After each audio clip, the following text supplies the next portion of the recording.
Sa ngalan ng Ama at ng Anak at ng Espiritu Santo, Amen. ang pagpapala ng ating Panginoong Hesukristo, ang pag-ibig ng Diyos Ama at ang makikipagkaisa ng Espiritu Santo naway sa mainyong lahat. At sumaiyo rin. Ngayon po ay pinagdiriwang natin ang kapistahan ni na Apostol San Simon at San Judas. Mga kapatid, tinipon tayo bilang mga kaanib na angkan ng Diyos, kaya dumulog tayo sa maawaing Panginoong nagpapatawad ng lubos. Sinugong tagapagpagaling sa mga nagsisisi, Panginoon, kaawaan mo kami. Panginoon, kaawaan mo kami. Dumating na tagapag-anyayang mga makasalanay magsisi, Kristo, kaawaan mo kami. Kristo, kaawaan mo kami. Nakaluklok ka sa kanan ng Diyos Ama para ipamagitan kami. Panginoon, kaawaan mo kami. Panginoon, kaawaan mo kami. Kaawaan tayo ng makapangyarihang Diyos, patawarin tayo sa ating mga kasalanan at patnubayan tayo sa buhay na walang hanggan. Amen.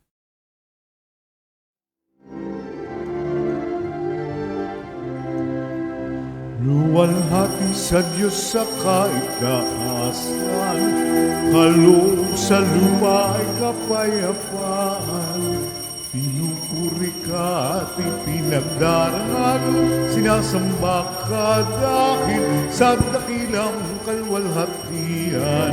Panginoon naming Diyos, Hari ng langit, Amang makapangyarihan, Panginoong Jesucristo, tungnanak ng Diyos, Kordero ng Ama, ikaw nag-aalis mga kasalanan ng sanlibutan.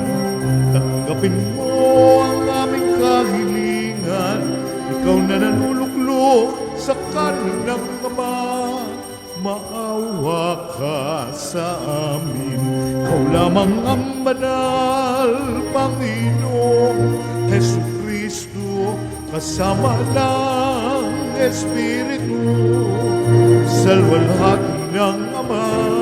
Amen, Amen, Amen.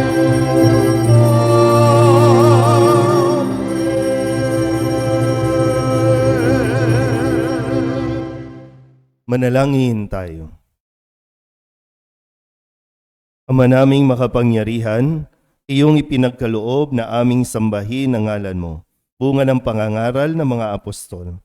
Tugunin mo ang pagdalangin ni na San Simon at San Judas para umunlad lagi ang sambayanan sa pagkakaroon ng mga bagong kaanib na sumasampalataya sa iyo sa pamamagitan ni Jesucristo kasama ng Espiritu Santo magpasawalang hanggan. Amen. Magsiupo po lahat.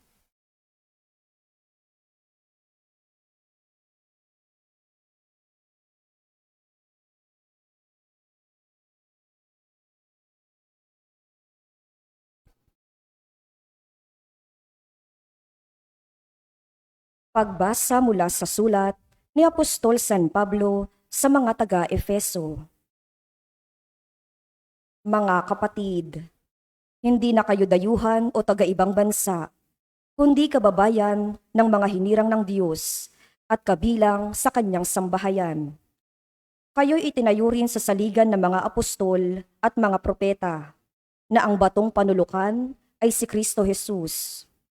At sa pamamagitan niya, nagkakaugnay-ugnay ang bawat bahagi ng gusali at nagiging isang templong banal. Dahil din sa inyong pakikipag-isa sa Kanya, kayo may kasama nilang naging bahagi ng tahanan ng Diyos sa pamamagitan ng Espiritu. Ang salita ng Diyos. Salamat sa Diyos. Saan mong tugunan ang ating pong itutugon? Laganap na sa daigdig ang kanilang mga tinig. Ulitin po natin. Laganap na sa daigdig ang kanilang mga tinig. Ang langit ay naghahayag na ang Diyos ay dakila. Malinaw na nagsasaad kung ano ang kanyang gawa. Bawat araw, bawat gabi, ang ulat ay walang patlang. Patuloy na nag-uulat sa sunod na gabit araw. Tugon. Laganap na sa daigdig ang kanilang mga tinig. Walang tinig o salitang ginagamit kung sa bagay, at wala ring naririnig na kahit na anong ingay. Gayunpaman, sa daigdig ay laganap yaong tinig, ang balita'y umaabot sa duluhan ng daigdig. Tugon, Laganap na sa daigdig ang kanilang mga tinig. Magsitayo po ang lahat.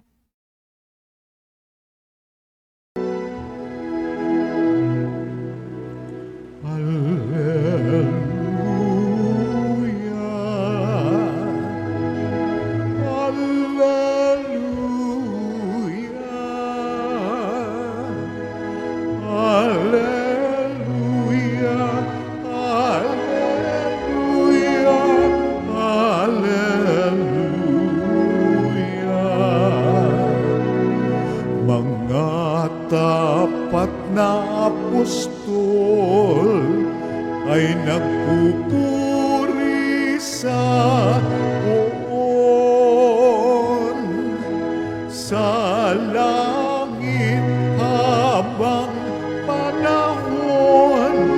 Alleluia, alleluia.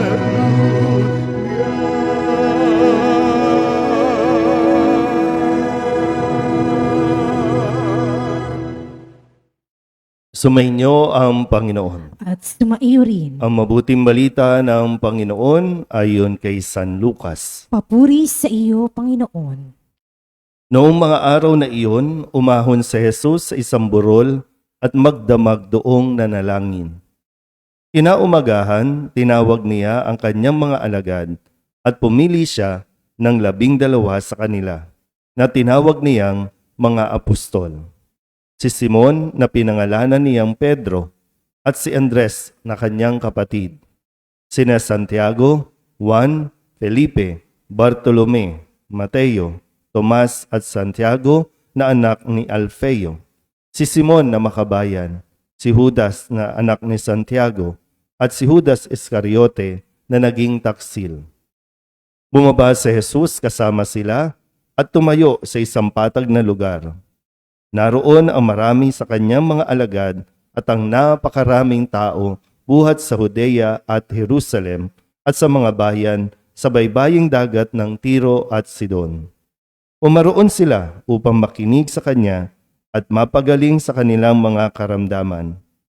Pinagaling din niya ang mga pinahihirapan ng masasamang espiritu at sinikap ng lahat ng tao na mahipo siya sapagkat may taglay siyang kapangyarihang makapagpagaling ng lahat. Ang mabuting balita ng Panginoon. Pinupuri ka namin, Panginoong Hesu Kristo. Isang mapagpalang umaga po sa inyong lahat. Ngayon po ay October 28 at ang kapistahan na ipinagdiriwang natin ay ang mga apostol na sina San Simon at San Judas na siyang narinig din natin na pinangalanan ni Jesus sa ating ebanghelyo sa araw na ito. Sa huling bahagi, ang sabi po sa mga pangalan, si Simon na makabayan. Si Simon na makabayan, marahil ang kanya pong naging buhay ay talagang naging revolusyonaryo kasi nga ang bayan nila ay sinakop ng imperyo ng Roma, kaya naghihimagsik. May mga grupo na naghihimagsik at si San Simon ay isa sa mga miyembro ng mga grupong ito na lumalaban sa gobyerno ng Romano. At siguro talagang nakita ni Simon kung ano itong hangarin ni Jesus, yung mapalaya ang Israel. Kung kaya siguro na nakumbinsi siya na umanib sa umpisa ay iba pa ang kanyang pananaw sa kung ano yung pagpapalaya na nais gawin ni Jesus. Pero sa kalaunan, naging malinaw kay Simon kung ano itong ginagawa ni Jesus, kung kaya siya po ay napabilang sa 12. Si Judas naman, bagamat pinupuntahan sa ngayon, may debosyon kay St. Jude para sa mga imposible, sa mga, lalo na sa mga estudyante, pumupunta sa St. Jude para magdasal. Pero wala na tayong masyadong narinig tungkol kay St. Jude, maliban lang sa ipinahayag na pangalan dito. Kasi siguro sabi nila, na-associate kasi kay Judas Iscariote na nagkanulo kay Jesus. So, ito po yung dalawa na atin pong ginugunita ngayon. Pero para po sa konteksto ng ating pinagdaraanan o pagdadaanan sa buong linggong ito, lalo na sa pagpili natin ng mga maglilingkod sa atin pong barangay, atin po munang balikan ang mga salita na ibinigay sa atin ni Jesus. No? Ilagay lang natin sa konteksto na mayroon tayong pagdadaanan, pagpili, isang pagkakataon, isang kalayaan natin na pumili ng kung sino man ang nais natin na makapaglingkod sa atin sa barangay. Sabi ni Jesus nung Lunes, pagpili natin sabi ni Jesus nung Lunes, mag-ingat kayo sa lahat ng uri ng kasakiman, sapagkat ang buhay ng tao ay wala sa laki ng kayamanan. Mag-ingat sa lahat ng uri ng kasakiman. Kaya kung pipili, bumili ng ayon sa inyong konsensya, hindi dahil sa pera. Dahil sa totoo po, tanggapin mo man o hindi, may perang nakukuha sa barangay. Dahil lalo na kung hindi nagiging tapat at matalinong alipin ang mga lingkod. Dahil hindi marunong mag-budget, hindi marunong makipag-coordinate, kaya nasasayang. Pero sa atin din, pag pinairal natin ang kasakiman, kukuha ka ng pera, tatanggap ka ng pera, kasakiman yan. Kasi niloloko mo din siya, niloloko niyo yung tao dahil lamang sa kasakiman sa pera. Alam ko kailangan ninyo ng pambili ng bigas, pambili ng sardinas. Pero isang oras, isang araw lang yan, ubos na yan. Pero isang uri yan ng kasakiman na sinasabing iwasan natin. Nung Martes, ang sabi naman ni Kristo, mapalad sila kung marat na niya silang handa. Dumating man sila ng hating gabi o madaling araw sila dumating. Ito yung sinasabing dapat lagi tayong tapat na lingkod. Hindi lang kapag may bisita, hindi lang kapag nandyan ng Panginoon, hindi lang kapag may nakakakita. Kundi ang katapatan ay ginagawa ng isang tao, may nakakakita man o wala.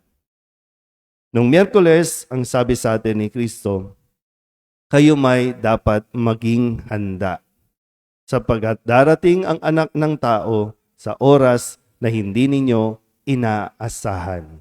So, sa bawat oras, bawat sandali ng ating buhay, tiyakin natin na nagiging tapat tayo sa mga tungkulin at responsibilidad na iniaatang sa atin. Mahirap maghabol. Mahirap yung nagkakraming tayo. Kung kailan malapit na tayo, doon lang tayo magkukumahog gumawa ng mabuti o magpakabuti. Magandang bagay din naman ang ma-realize yun. Pero minsan, late na tayo. Gustuhin mo man, wala ka na. Hanggang doon lang ang nagawa mo. Nung Huwebes naman, pinaalala ni Jesus na kung ano yung isa sa mga nais niya na gawin. Sabi niya rito, naparito ako upang magdala ng apoy sa lupa at sanay na pagningas na ito.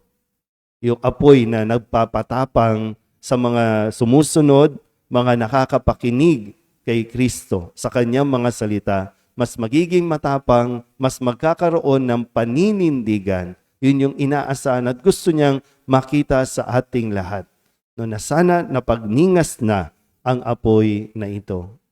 Tinanggap natin lahat yan nung tayo po ay binyagan. At nung tayo din ay kumpilan, ito po parang finalo up, para tayo talaga maging matatag at magawa natin yung mission na para sa atin. At kahapon, Biyernes, siguro sa puntong ito, naguguluhan ba kayo? Sino ba ang pipiliin ninyo? Ano bang pamantayan ang gagamitin ninyo?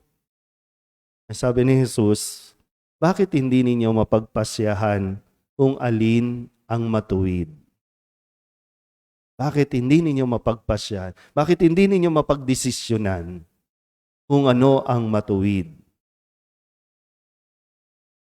At ngayon, no, sana po sa huling araw na ito, sabi nga po dito, no, bago ipinahayag yung mga pangalan, umahon si Jesus sa burol at magdamag doong nanalangin.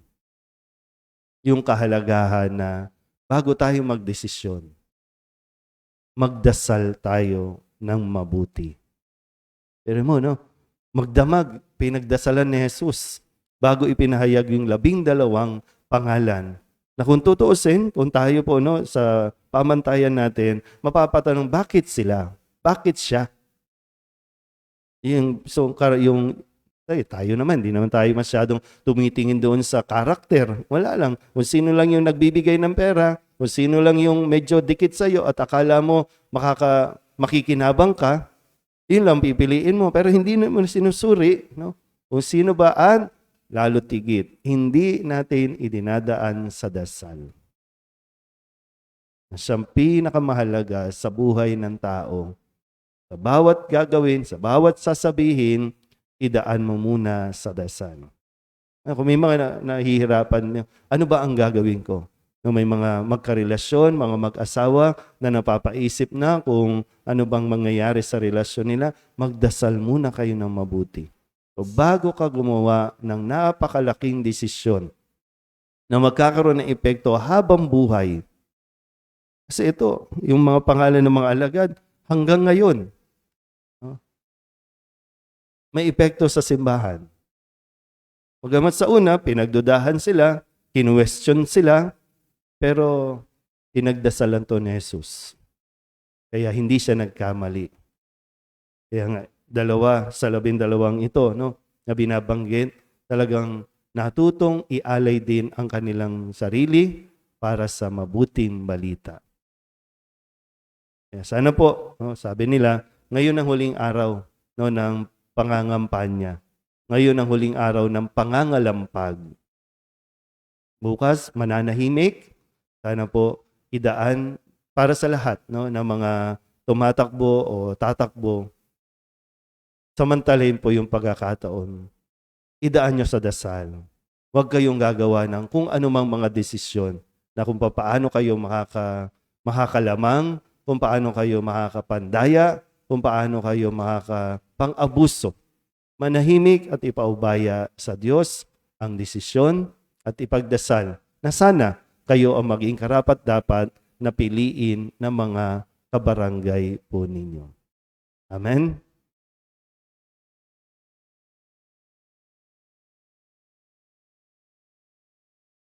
Bilang mga bahagi ng isang gusali na ang pundasyon ay ang mga apostol at mga propeta, ilapit natin ang ating mga kahilingan sa Ama ng habag. Ang ating pong itutugon, Ama, pagpalain mo kami na hinubog mo sa pananampalataya ng mga apostol. Ama, pagpalain mo kami na hinubog mo sa pananampalataya ng mga apostol. Ang simbahang Katoliko naway magpatuloy sa paglago sa pamamagitan ng pangangaral at mga halimbawa ng aming mga pinuno sa pananampalataya at mga misyonero. Manalangin tayo sa Panginoon. Ama, pagpalain mo kami na hinubog mo sa pananampalataya ng mga apostol. Tayo naway magkaroon ng sigla at sigasig ni San Simon.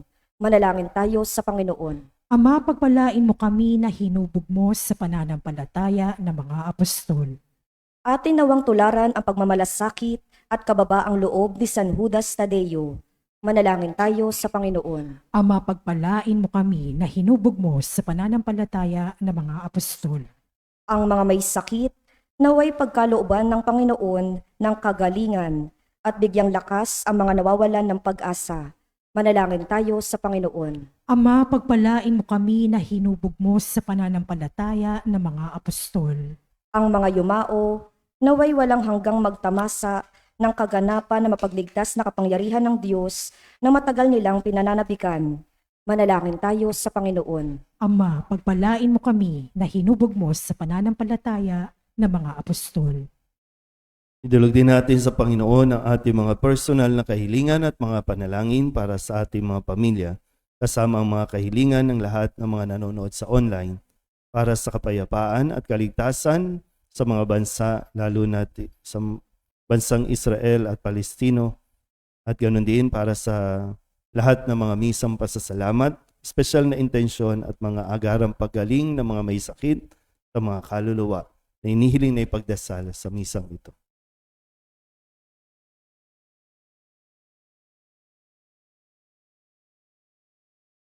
Ang lahat ng ito iniiling namin sa ngalan ni Kristo, aming Panginoon. Amen. Magsiupo po lahat.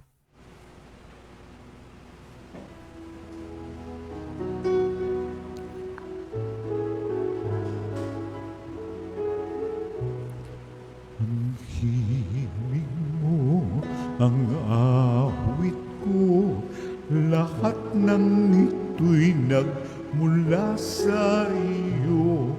Muling ihahandog sa iyo, buong puso kong inaalay sa iyo. O Diyos, o Panginoon, lahat ay biyayang aming inampon, aming buhay at kakayahan, ito'y para lamang sa iyong kalwalhatian.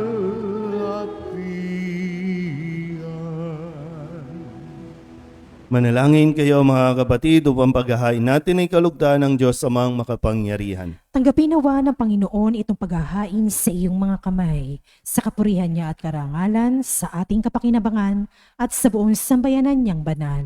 Ama naming lumikha, kaming nagpaparangal sa walang maliw na kadakilaan ni na Apostol San Simon at San Judas ay nakikiusap na tanggapin mo ang aming mga alay at akayin mo kami sa pagdiriwang na marapat sa paghahaing ito sa pamamagitan ni Jesucristo kasama ng Espiritu Santo magpasawalang hanggan. Amen. Sumainyo ang Panginoon. At sumaiyo rin, Itaas sa Diyos ang inyong puso at diwa. itinaas na namin sa Panginoon. Pasalamatan natin ang Panginoong ating Diyos. Marapat na siya ay pasalamatan. Ama naming makapangyarihan, tunay ngang marapat na ikaw ay aming pasalamatan. Ikaw ang pastol na laging pumapatnubay sa mga kabilang sa nililingap mong kawan. Ito ang ginanap na pananagutan ng giling mong anak at pastol ng tanan. Ang mga apostol ay kanyang mga katuwang sa pagiging pastol na patnubay ng sambayanan. Kaya kaysa ng mga anghel nagsisiawit ng papuri sa iyo nang walang humpay sa kalangitan, kami nagbubunyi sa iyong kadakilaan.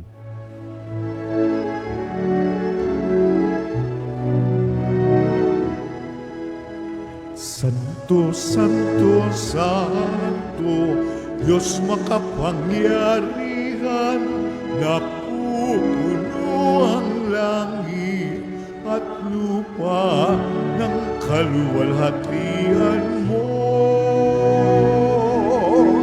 Hosana, Hosana sa kaitaasan, pinagpalang na paririto sa ngalan ng Panginoon. Hosana, Hosana sa kaitaasan.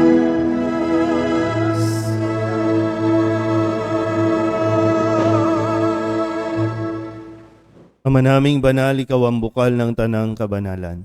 Kaya't sa pamamagitan ng iyong Espiritu, gawin mong banal ang kaloob na ito upang para sa aming maging katawan at dugo ng aming Panginoong Hesukristo. Bago niya pinagtiis ang kusang loob na maging handog, inawakan niya ang tinapay, pinasalamatan kaniya, pinaghati-hati niya iyon, iniabot sa kanya mga alagad at sinabi, tanggapin ninyong lahat ito at kanin, ito ang aking katawan na ihahandog para sa inyo.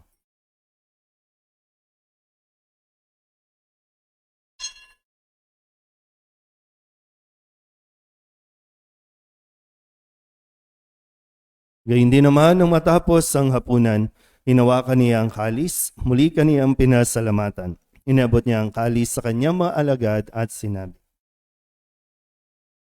tanggapin ninyong lahat ito at inumin. Ito ang kalis ng aking dugo, ng bago at walang hanggang tipan, Ang aking dugo na ibubuhos para sa inyo at para sa lahat sa kapagpapatawad ng mga kasalanan. Gawin ninyo ito sa pag-alaala sa akin.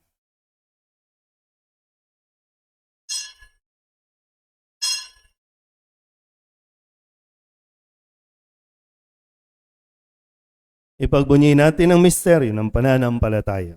Si Kristo'y namatay, si Kristo'y nabuhay, si Kristo'y babalik sa wakas ng panahon. Ama, ginagawa namin ngayon ang pag-alaala sa pagkamatay at muling pagkabuhay ng iyong anak. Kaya tiniaalay namin sa iyo ang tinapay na nagbibigay buhay at ang kalis na nagkakaloob ng kaligtasan. Kami nagpapasalamat dahil kami iyong minarapat na tumayo sa harap mo para maglingkod sa iyo. Isinasamo namin kami magsasalo-salo sa katawan at dugo ni Kristo ay mabuklod sa pagkakaisa sa pamamagitan ng Espiritu Santo. Ama, lingapin mo ang iyong simbahang laganap sa buong daigdig. Puspusin mo kami sa pag-ibig kaysa ni Francisco na aming Papa at ni Jose na aming Obispo at ng Tanang Kaparian. Alalahanin mo rin ang mga kapatid naming nahimlayin na may pag-asang sila'y muling mabubuhay, gayon din ang lahat ng mga pumanaw. Kawaan mo sila at patuloyin sa iyong kaliwanagan. Kawaan mo at pagintapatin kaming lahat na makasalo sa iyong buhay na walang wakas. Kaysa ng mahal na Birhen Maria na ina ng Diyos, ng kabiyak ng puso niyang si San Jose, kaysa ng mga apostol at ng lahat ng mga banal na namuhay dito sa daigdig ng kalugod-lugod sa iyo, may pagdiwang nawa namin ang papupuri sa ikararangal mo sa pamamagitan ng iyong anak na aming Panginoong Hesukristo. Sa pamamagitan ni Kristo, kasama niya at sa Kanya, ang lahat ng parangal at papuri ay sa iyo, Diyos sa mga makapangyarihan, kasama ng Espiritu Santo, magpasawalang hanggan. Amen. Amen.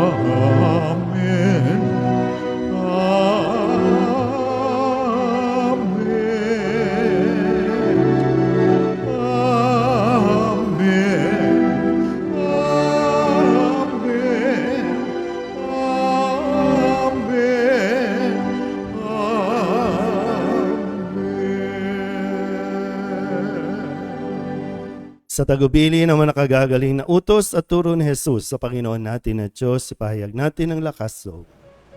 Ama namin, Sumasalangit ka, sambahin ang ngalan mo, mapasa amin ang kaharian mo, sundin ang loob mo dito sa lupa para nan sa langit.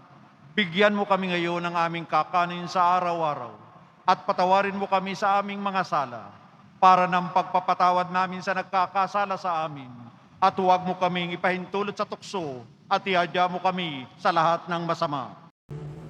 hinihiling namin kami iadya sa lahat ng masama, pagkalooban ng kapayapaan araw-araw, iligtas sa kasalanan at ilayo sa lahat ng kapahamakan, samantalang aming pinananabikan ang dakilang araw ng pagpapahayag ng tagapagligtas naming si Jesucristo. Sapagkat iyo ang kaharian at ang kapangyarihan at ang kapurihan magpakailanman. Amen. Panginoong Jesucristo, sinabi mo sa iyong mga apostol, kapayapaan ang iniiwan ko sa inyo, ang aking kapayapaan ang binibigay ko sa inyo. Tunghayan mo ang aming pananampalataya at huwag ang aming mga pagkakasala. Pagkalooban mo kami ng kapayapaan at pagkakaisa ayon sa iyong kalooban, kasama ng Espiritu Santo, magpasawalang hanggan. Amen. Ang kapayapaan ng Panginoon ay laging sumainyo. At sumaiyo rin. Mabigayan po tayo ng kapayapaan sa isa't isa.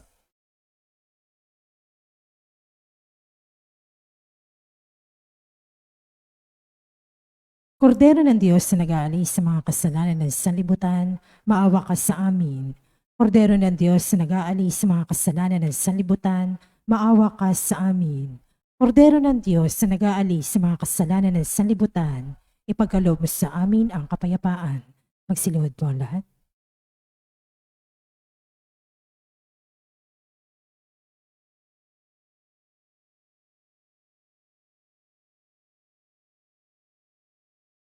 Ito ang kordero ng Diyos.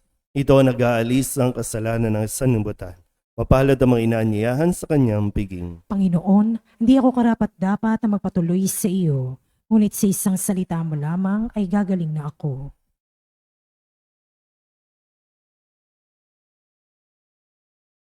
Katawan ni Kristo, Amen.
Manalangin tayo.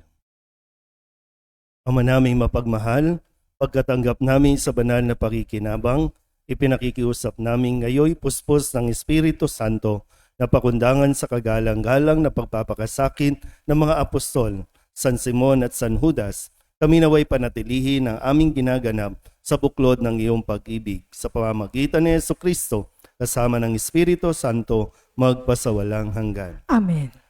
Sumainyo ang Panginoon. At sumaiyo rin. At pagpalain kayo ng makapangyarihang Diyos, Ama at Anak at Espiritu Santo. Amen. Tapos ng banal na misa, humayo tayo sa kapayapaan ni Kristo. Salamat sa Diyos.